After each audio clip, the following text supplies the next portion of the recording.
యేసుతో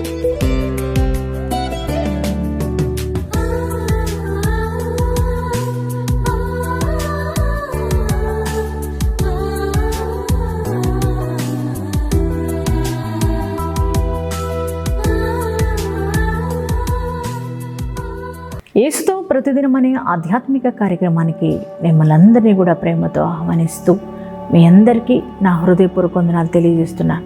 ప్రియ దేవుని పిల్లలారా, బాగున్నారు కదా? ఉదయం లేచి ప్రార్థించి దేవుని యొక్క వాక్యాన్ని చదివి ఉన్నారు కదా? అలాగే ప్రతి ఉదయం లేవగానే దేవుని యొక్క మాట వింటున్నప్పుడు మనం ఎంతగానో ధైర్యపరచబడుతున్నాం కదండి. ఎండిపోయిన అనుభవం, వాడిపోయిన అనుభవం, మరి భయంకరమైన శ్రమ అనుభవం, కష్టాల మధ్యలో, నష్టాల మధ్యలో, వ్యాధి బాధలతో అల్లాడిపోతూ ఏమీ తోచని పరిస్థితిలో, మరి ఒక్కొక్కసారి ఓడిపోయిన అనుభవంలో ఏం చేయాలో అర్థం కాక నలిగిపోయి కృంగిపోయి వేదనతో ఉండిన సందర్భంలో లేవగానే యేసయ్య ఇచ్చే మాట, వాగ్దానం మనల్ని ఎంతగానో ధైర్యపరుస్తుంది కదా, బ్రతుకు మీద ఆశ పుట్టిస్తుంది కదా. ఆయన ఉన్నాడు, ఆయన ఖచ్చితంగా నా జీవితంలో గొప్ప కార్యం చేస్తారనే ఒక ధైర్యాన్ని మనం దేవుని యొక్క మాట వలన, దేవుని యొక్క వాగ్దానం వలన ధైర్యం పొందుకుంటున్నాం కదండి. అవునండి, మరి దేవుని యొక్క వాక్యంలో చక్కని మాట ఉంది కదా, మనుష్యుడు రొట్టె వలన మాత్రము కాదు కానీ దేవుని నోట నుండి వచ్చే ప్రతి మాట వలన మరి జీవించును అనే చక్కటి మాట ఉంది కదా. నిజమండి, మనం తినే ఆహారాన్ని బట్టి కాదు కానీ దేవుడి నోట నుండి వచ్చే ప్రతి మాట వలన మనం జీవిస్తున్నాం కదా అండి.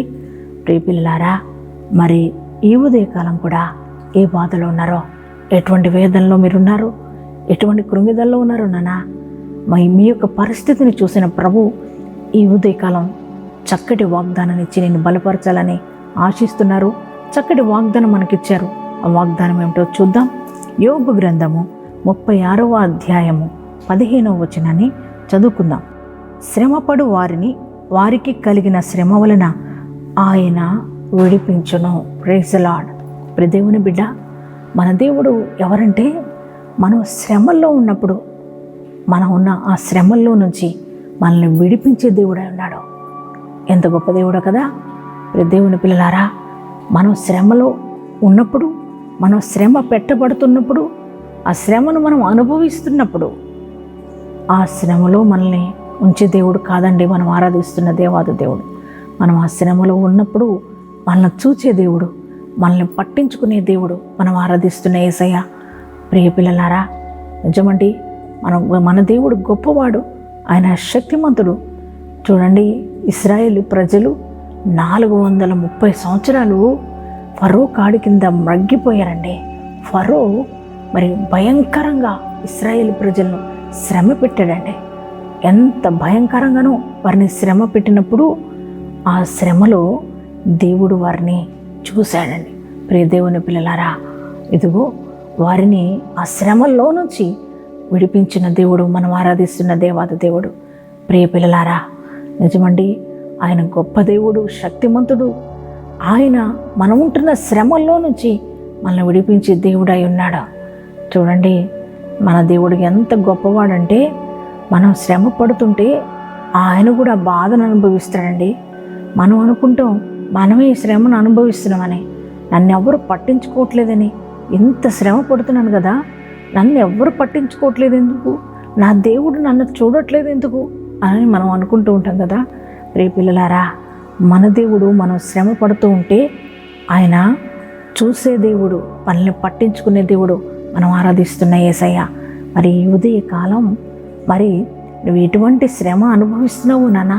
ఈ వాగ్దానం చూస్తున్న నీ జీవితంలో ఎటువంటి శ్రమల అనుభవంలో నువ్వు ఉన్నావో? ఆర్థికపరమైన ఇబ్బందులా, మరి అప్పులైపోయి అప్పులు తీర్చలేక భయంకరంగా శ్రమను అనుభవిస్తున్నావా?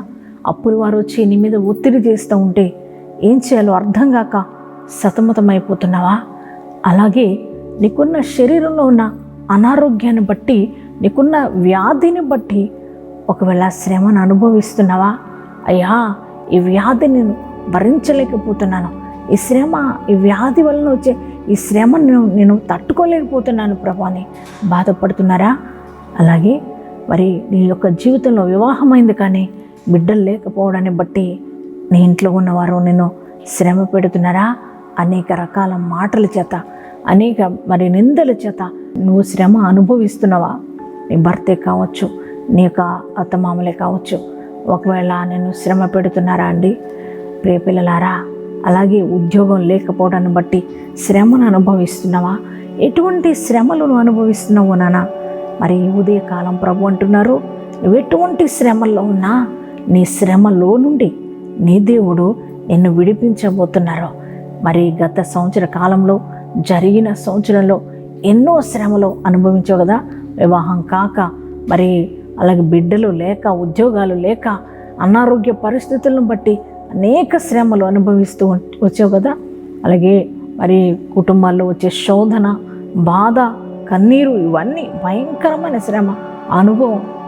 ప్రియ పిల్లలారా, మరి ఇటువంటి శ్రమలో మీరు ఉన్న గత కాలంలో, మరి ఈ సంవత్సర కాలంలో దేవాది దేవుడు నీతో మాట్లాడుతున్నారు. ఆయన అంటున్నారు, శ్రమలో నుండి నేను నిన్ను విడిపిస్తానని దేవుడు వాగ్దానం ఇస్తున్నారు. చూడండి ఎంత గొప్ప దేవుడు మనం ఆరాధిస్తున్న యేసయ్య. ఆ శ్రమల్లోనే నిన్ను ఉంచడు, ఆయన నిన్ను విడిపించబోతున్నారు. మరి ఆయన నిన్ను విడిపించి నీ జీవితాన్ని ఆశీర్వదిస్తారు. ధైర్యంగా ఉండండి. ఏ శ్రమలు మీరు అనుభవిస్తున్నా ప్రతి శ్రమ నుండి దేవుడు మిమ్మల్ని విడిపించబోతున్నారు. మరి ఈ వాగ్దానాన్ని బట్టి ధైర్యం తెచ్చుకోనండి. వాగ్దానాన్ని ఎత్తిపట్టి మీరు ప్రార్థించండి. దేవుడు మీ జీవితంలో మరి ఈ వాగ్దానాన్ని నెరవేర్చునుగాక. ప్రార్థన చేసుకుందామా మనమందరూ? Thank you father. మా ప్రియ పరలోకపు తండ్రి, నీ ఘనమైన శ్రేష్టమైన మహిమోన్నతమైన నామానికి వందనాలు, స్తోత్రాలు. ప్రియ తండ్రి, నాయన ఉదయ కాలంలో మీరు ఇచ్చిన శ్రేష్టమైన వాగ్దానాన్ని బట్టి నీకు వందనాలు, స్తుతులయ్యా. అయ్యా, ఈ ఉదయ కాలం మీరు ఇచ్చిన గొప్ప వాగ్దానాన్ని బట్టి నీకు వందనాలు అయ్యా. మమ్ములను మా శ్రమలో నుంచి విడిపించే గొప్ప దేవుడా, నీకు వందనాలు, స్తోత్రాలయ్యా. ప్రభువా, ఇదిగో తండ్రి, వాగ్దానం ఎంతమంది బిడ్డలు వారి హృదయంలోనికి రిసీవ్ చేసుకున్నారో వారందరి జీవితంలో ఈ వాగ్దానం నెరవేర్చబడునుగాక. ప్రియ తండ్రి, నాయన, ఈ వాగ్దానం చూస్తున్న బిడ్డల యొక్క జీవితాల్లో ఎటువంటి శ్రమల కాలంలో వారు ఉన్నారో తండ్రి, నువ్వు చూచుచున్న దేవుడు కనుక వారందరినీ దర్శించు నాయన. అప్పులైపోయి బాధపడుతున్నారేమో, అప్పులు కాడి యేసు నామములో విరిగిపోవునుగాక. తండ్రి, బిడ్డలు లేక బాధపడుతున్న వారందరినీ మీరు దర్శించండి. యేసు నామములో వారి గర్భంలో తెరవబడును గాక. అయ్యా, ఉద్యోగాలు లేని వారికి ఉద్యోగాలు వచ్చును గాక. అయ్యా, సొంత గృహం లేని వారికి సొంత గృహములు అనుగ్రహించబడును గాక. అయ్యా, ఇదిగో తండ్రి ప్రభా, అలాగే ప్రభా నాయన, వివాహం కాని బిడ్డలకు వివాహాలు జరుగును గాక. అయ్యా, కోర్టు కేసుల్లో నీ బిడ్డలకు న్యాయం జరుగును గాక. అయ్యా, భూ వివాదాలు పరిష్కరించబడును గాక. అయ్యా, భయంకరమైన అనారోగ్యాలతో బాధపడుతున్న వారికి సంపూర్ణమైన స్వస్థత కలుగునుగాక. ప్రియ తండ్రి నాయన, అలాగే ప్రభువా నా తండ్రి, కుటుంబాల్లో సమాధానం లేక, భార్యాభర్తల మధ్య సమాధానం లేక బాధపడుతున్న వారికి నీ సమాధానం అనుగ్రహించబడునుగాక. చెదరిపోయిన కుటుంబములు కట్టబడునుగాక. చెదరిపోయిన జీవితాలు స్థిరపరచబడునుగాక. దేవానికే స్తోత్రాలు చెల్లిస్తున్నాము ప్రభువా. అయ్యా, అలాగే తండ్రి ప్రభా, ఈరోజు మ్యారేజ్ డేస్, బర్త్డేస్ చేసుకుంటున్న ప్రతి వారి జీవితంలో నూతన కార్యములు జరిగించమని ప్రార్థిస్తున్నాం. ఈ సంవత్సర కాలంలో ప్రభా, నీ కృపా క్షేమములతో వారు నడిపించు నాయన. ఈ దినమంతా నీ ప్రశస్తమైన సన్నిధి మా అందరితో ఉంచి నడిపించి మహిమ పొందుకునమని యేసు నామములో ప్రార్థన చేస్తున్నాం తండ్రి, ఆమేన్. అనుదినము నా ప్రాణము నిన్ను కోరే యేసయ్యా, నన్ను చేరయ్యా.